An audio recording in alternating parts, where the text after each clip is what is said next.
নমস্কাৰ আজি 16 জানুৱাৰী এই মুহূৰ্তত খন্ধিয়াৰ কেইবাটাও ব্ৰেকিং নিউজ আহি পৰিছে আমি আপোনালোকক সেইসমূহ আগবঢ়াইছো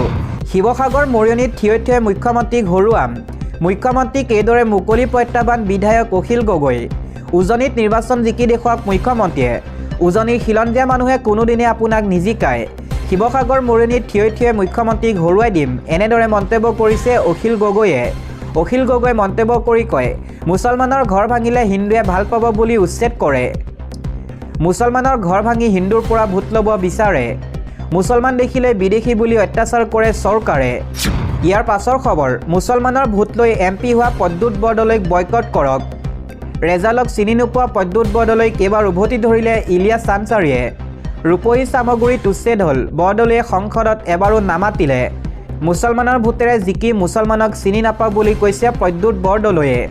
কেনেকৈ পদ্মুত বৰদলৈ মুছলমান অধ্যুষিত নগাঁৱৰ সাংসদ হ'ল এতিয়াও সময় আছে পদ্মুত বৰদলৈৰ দৰে ব্যক্তিক বয়কট কৰক মুছলমান ৰাজ্যলৈ এই মুকলি আহ্বান বেৰিষ্টাৰ ইলিয়াছ আলী আনচাৰী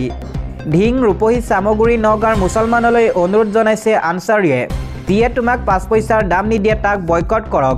মুছলমানে চিৰজীৱন ভোট দি এমএলএ এমপি বনাইছে আমাক লৈ ৰাজনীতি কৰি আছে এতিয়া আমাক চিনি নাপায় এতিয়া সময় হ'ল মুছলমান সজাগ হওক নিজৰ ৰাজহাত থিয় কৰি নিজে জীয়াই থাকিবলৈ শিকক ৰাজহাৰ নোহোৱা পদ্মুত বৰদলৈক বয়কট কৰক আগন্তুক নিৰ্বাচনত যাতে গাঁৱত প্ৰৱেশ কৰিব নোৱাৰে তাৰ ব্যৱস্থা কৰক ৰেজাল্টক চিনি নোপোৱা পদ্মুত বৰদলৈক এনেদৰে উভতি ধৰিলে ইলিয়াছ আনচাৰীয়ে পৰৱৰ্তী খবৰ এনআৰচিত আবেদনকাৰীৰো নাম থাকিব লাগিব ভোটাৰ তালিকাত এছাত সংখ্যালঘু ভোটাৰ নাম কাটিবলৈ উঠি পৰি লাগিছে চৰকাৰ সংখ্যালঘু সমষ্টিত ভোট কাটিবলৈ ব্যৱহাৰ কৰা হৈছে আয়োগক আনকি এনআৰচিত আবেদনকাৰীৰো নাম থাকিব লাগিব ভোটাৰ তালিকাত সংখ্যালঘু নামকৰ্তনৰ বিলৰ বিৰুদ্ধে হ'ব আইনী যুঁজ 17 দফীয়া অভিযোগৰে নিৰ্বাচন আয়োগলৈ আমচুৰ বিস্ফোৰক পত্ৰ এছআৰক লৈ সৰব আমচুৰ সভাপতি ইমতিয়াজ হুছেইন আন এটা খবৰ অবৈধ মিয়াৰ নাম ভোটাৰ তালিকাৰ পৰা কাটা যাবই ইয়াক লুকাব লগা একো নাই 2-3 ঠাইত নাম থাকিলে নাম কটা যাবই মৰা মানুহৰ নাম ভোটাৰ তালিকাত ৰাখিব নোৱাৰিব এছাত একাংশৰ নাম কটাক লৈ মুখ্যমন্ত্ৰীৰ বিস্ফোৰণ বিজেপিৰ এজেণ্ডা শুদ্ধ ভোটাৰ তালিকা বাংলাদেশীৰ নাম ভোটাৰ তালিকাৰ পৰা কটা যাব লাগে বাংলাদেশীৰ পৰা মাটি উদ্ধাৰ কৰিব লাগে এইটো এজেণ্ডা ইয়াত লুকাব লগা কি আছে অবৈধ মিয়াৰ নাম ভোটাৰ তালিকাত যাতে নাথাকে অবৈধ মিয়াৰ দখলত যাতে মাটি নাথাকে এইটো চোৱাই আমাৰ কাম আৰু দায়িত্ব মিয়া বাংলাদেশৰ বিৰুদ্ধে কাম কৰিবলৈকে মানুহে আমাক ভোট দিছে বিজেপি এজেণ্ডা ৰাজহুৱা কৰি স্পষ্ট মত প্ৰকাশ মুখ্যমন্ত্ৰী হিমন্ত বিশ্ব শৰ্মাৰ ইয়াৰ পাছৰ খবৰ জুবিন গাৰ্গৰ মৃত্যুৰ ৰহস্য আৰু পৰিয়ালৰ শেহতীয়া স্থিতি সম্পৰ্কে গৰিমা শইকীয়া গাৰ্গৰ বিশেষ ফেচবুক পোষ্ট অসমৰ হিয়াৰামঠু জুবিন গাৰ্গৰ আকস্মিক মৃত্যুক লৈ সমগ্ৰ ৰাজ্যতে শোকৰ ছাপ বিৰাজ কৰি আছে ইয়াৰ মাজতে জুবিন গাৰ্গৰ মৃত্যু গৰিমা শইকীয়া গাৰ্গে ছ'চিয়েল মিডিয়াৰ জৰিয়তে জনসাধাৰণৰ বাবে এক গুৰুত্বপূৰ্ণ স্ত্ৰীকৰণ আগবঢ়াইছে তেওঁ উল্লেখ কৰে যে এয়া যোৱা 19 ছেপ্টেম্বৰত ছিংগাপুৰত জুবিনক হেৰুৱাৰ পিছত পৰিয়ালটো গম্ভীৰ মানসিক আঘাত আৰু শোকত ভাগি পৰিছিল সেই কঠিন সময়ত সঠিক সময়ত পৰিয়ালটোৰ বাবে লগে লগে কোনো আইনী পদক্ষেপ লোৱাটো সম্ভৱ নাছিল কিন্তু পৰৱৰ্তী সময়ত ছ'চিয়েল মিডিয়াত ভাইৰেল হোৱা এখন নাওৰ ভিডিঅ'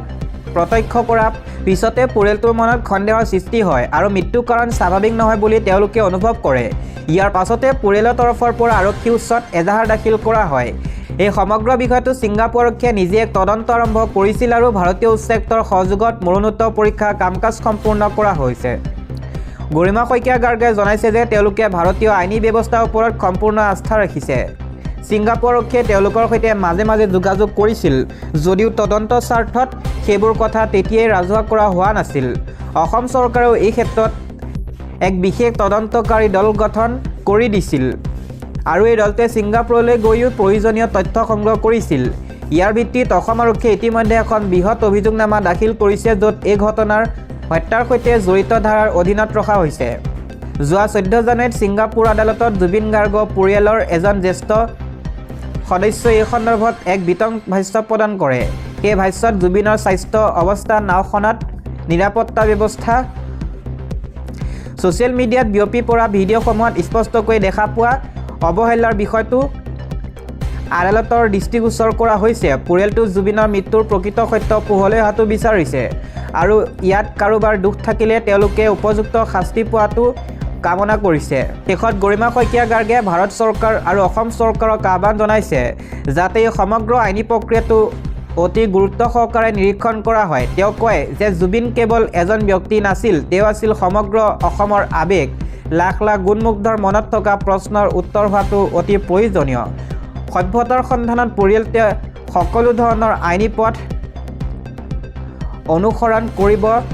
লাখ লাখ গুণমুগ্ধ মনত থকা প্ৰশ্নসমূহৰ উত্তৰ পোৱাটো অধিক প্ৰয়োজনীয়। সত্যৰ সন্ধানত পৰিয়ালটোৱে সকলো ধৰণৰ আইনী পথ অনুসৰণ কৰিব আৰু ইয়াত কোনো ধৰণৰ আপোচ কৰা নহ'ব বুলি দৃঢ়তাৰে প্ৰকাশ কৰিছোঁ। ইয়াৰ পাছৰ খবৰ, আধাৰ কাৰ্ড জন্মৰ প্ৰমাণ নহয়, মধ্যপ্ৰদেশ উচ্চ ন্যায়ালয়ে দিলে গুৰুত্বপূৰ্ণ ৰায়দান। আধাৰ কাৰ্ড আৰু ভোটাৰ কাৰ্ডক লৈ দেশত এক নতুন বিতৰ্কই গা কৰি উঠিছে। শেহতীয়াকৈ মধ্যপ্ৰদেশ উচ্চ ন্যায়ালয়ে গুৰুত্বপূৰ্ণ ৰায় কৰি স্পষ্ট কৰি দিছে যে আধাৰ কাৰ্ড কোনো ব্যক্তিৰ জন্মৰ প্ৰমাণিক নথি হ'ব নোৱাৰে। উচ্চতম ন্যায়ালয়ে পূৰ্বতেই জনাইছিল যে আধাৰ কাৰ্ড নাগৰিকত্বৰ প্ৰমাণ নহয় আৰু নিৰ্বাচন আয়োগে ইয়াক নাগৰিকত্বৰ একমাত্ৰ ভিত্তি অনুসৰি আধাৰ বা ভোটাৰ কাৰ্ডক জন্ম তাৰিখৰ নিশ্চিত কৰাৰ বাবেও ব্যৱহাৰ কৰিব নোৱাৰিব। এই সমগ্ৰ বিষয়টো চৰ্চালৈহে মধ্যপ্ৰদেশৰ ধৰ জিলাৰ এগৰাকী অংগনবাড়ী কৰ্মী গোচৰক কেন্দ্ৰ কৰি জিলাখনৰ এটা কৰ্মৰত হিৰল বি নামৰ এগৰাকী মহিলাই অৱসৰ গ্ৰহণ কৰাৰ পিছত সেই পদত আন এগৰাকী মহিলাক নিযুক্তি দিয়া হৈছিল। কিন্তু দুবছৰ পাছত হিৰলীবাইয়ে হঠাতে দাবী কৰে যে তেওঁৰ বয়সৰ হিচাপত ভুল আছিল আৰু তেওঁ আধাৰ তথা ভোটাৰ কাৰ্ডৰ তথ্য দেখুৱাই নিজৰ চাকৰি ঘূৰাই বিচাৰিছে। স্থানীয় বিষয়াসকলে তেওঁলোকৰ কথা মানি লৈ হিৰলীবাইক পুনৰ কামত মক্ৰল কৰে, যাৰ ফলত প্ৰমীলা নামৰ মহিলাগৰাকীক চাকৰিৰ পৰা বঞ্চিত হয়। ইয়াৰ বিৰুদ্ধে প্ৰমীলাই ন্যায় বিচাৰি আদালতৰ দ্বাৰস্থ হৈছিল। উক্ত গোচৰৰ শুনানি গ্ৰহণ কৰি মধ্যপ্ৰদেশ উচ্চ ন্যায়ালয়ে কয় যে আধাৰ কাৰ্ড বা ভোটাৰ কাৰ্ডত থকা তথ্যসমূহ মূলত স্বঘোষিত। এই নথিসমূহ কেৱল ব্যক্তিৰ পৰিচয় বা চিনাক্তকৰণৰ বাবে ব্যৱহাৰ কৰা হয়। আদালতৰ মতে কোনো চৰকাৰী কামত বা চাকৰিৰ ক্ষেত্ৰত জন্ম তাৰিখ প্ৰমাণ হিচাপে কেৱল জন্মৰ প্ৰমাণপত্ৰই বৈধ হ'ব। আদালতে স্পষ্টকৈ জনাই দিয়ে যে জন্মৰ সৈতে আধাৰ কোনো সম্পৰ্ক নাই। এই ৰায়দানৰ পাছতে আদালতে হিৰলীবাইক চাকৰিৰ পৰা আঁতৰাই প্ৰমীলাক পুনৰ নিযুক্তি দিবলৈ নিৰ্দেশ দিছে। আদালতৰ এই স্থিতিয়ে এতিয়া দেশজুৰি নতুন প্ৰশ্নৰ সৃষ্টি কৰিছে। যদি আধাৰ কাৰ্ডৰে নাগৰিকত্ব প্ৰমাণ নহয়, ভোটাধিকাৰ নিশ্চিত হয় আৰু এতিয়া জন্মৰ প্ৰমাণো নহয়, তেন্তে ইয়াৰ প্ৰাসংগিকতা কিমান